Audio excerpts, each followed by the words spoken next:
This is the MCTV Weekday Update. Welcome to today's edition of the MCTV Weekday Update. I'm Brad Cesak. Students aren't known to have the best eating habits. Believe me, I know what I'm talking about there.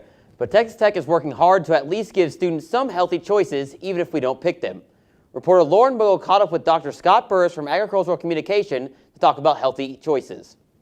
We're here at the Agricultural Education and Communications Department to talk with Dr. Burris about health foods provided to Texas Tech students and see if Tech is leading the way in the Big 12. Come on.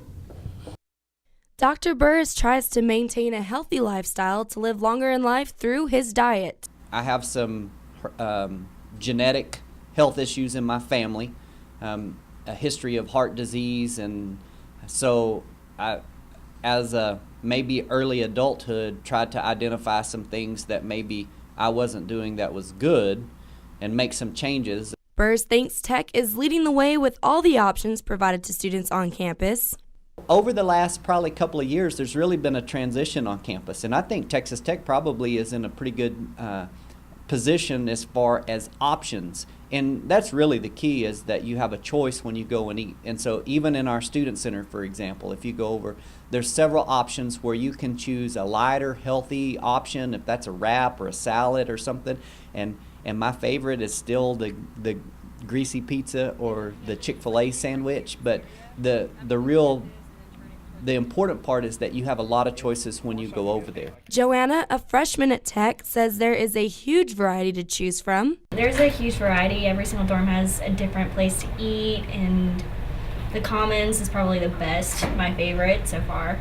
Her only critique, she hopes Tech can adjust the hours for college students who eat late at night. The only one that's always open until 2 is probably Sam's West, and if that was extended longer, like different ones, it'd be awesome.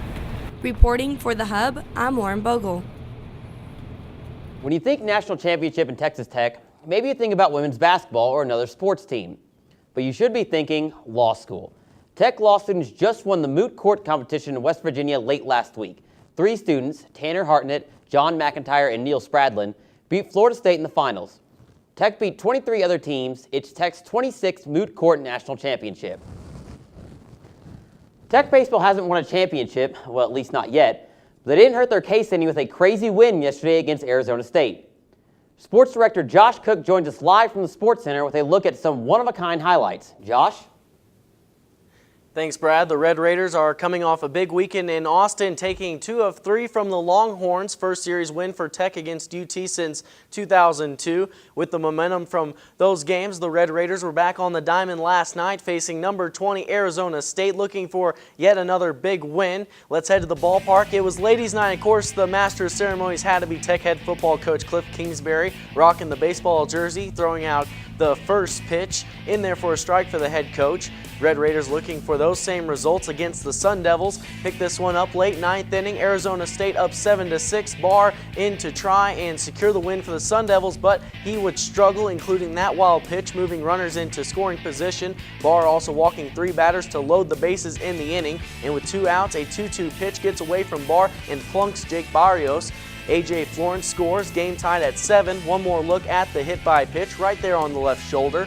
Next batter, Scott Lejeune, steps in and doesn't even swing the bat.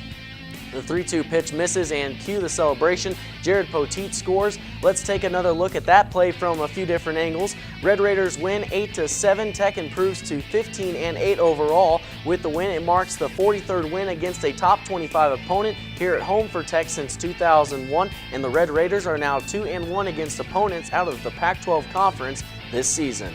It was a neat rally there in the end, and their pitcher obviously competed, and he was trying, but he did allow some free base runners. Let's see.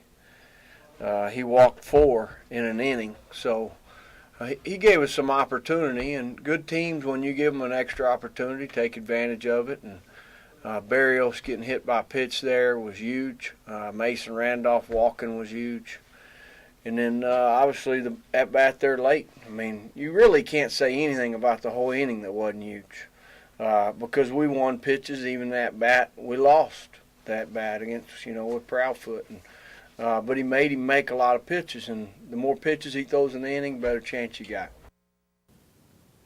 Red Raiders are back to the grind of the Big 12 this weekend, heading to West Virginia for the first time in program history, and we will have more on that on Thursday's MCTV News. Finally, in other news, Lady Raider tennis player Samantha Adams was named the Big 12 Conference Player of the Week on Tuesday for her performance this last week. It marks the second career weekly accolade for the junior from New Braunfels, Texas. Well, that does it for sports. Now back to the news desk and Brad. Thanks, Josh. I don't know how the weather is in New Braunfels, but we're in for a pretty nice weekend here in Lubbock. Let's take a look outside on our MCTV Live Tower Cam. We're in for a warm day Thursday with a high over 80. Then we'll have a steady cool down right through the weekend with a high Sunday of 55 and a low in the 20s.